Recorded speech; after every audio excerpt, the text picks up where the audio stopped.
ठाकरेंच्या वचननाम्यापूर्वी मनसे नेते बा नांदगावकर राज ठाकरेंच्या भेटीला पोहोचलेत। या घडीची महत्त्वाची ही दृश्य वचननाम्यासंदर्भात दोघांमध्ये चर्चा होणार असल्याची बातमी आहे।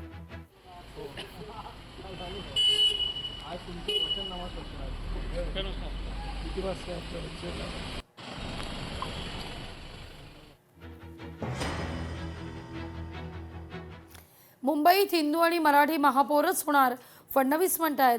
मुंबईत मराठी महापौर होईल असं थेट म्हणा, असं यावर संजय राऊतांचं वक्तव्य आहे। मध्येच हिंदू महापौर होईल असं का म्हणता, असं म्हणत राऊतांनी आक्षेप घेतलाय।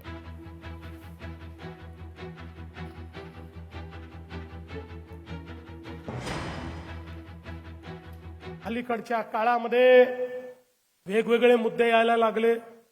मग मुंबईचा महापौर कोण होणार असा मुद्दा देखील आला।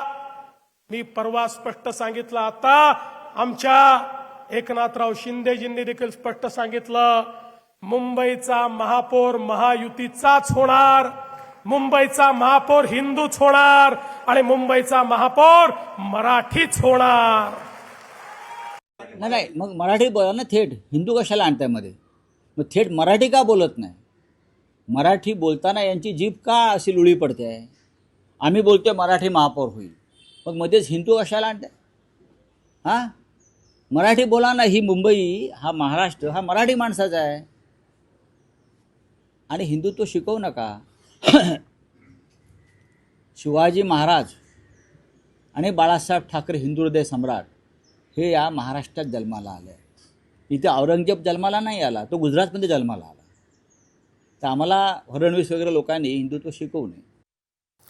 ठाकरे बंधूंचं राजकीय अस्तित्व संपणार असं सोमय्यांचं भाकीत आहे। सोमय्या फक्त आमचेच नाही तर महाराष्ट्राचे शत्रू आहेत असं यावर राऊत म्हणतात।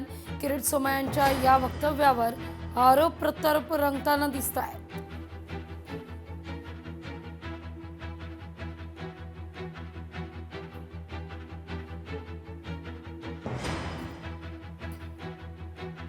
जे नगरपालिका निवडणुकीत जे झालं आहे तेच चित्र आपल्याला दिसेल।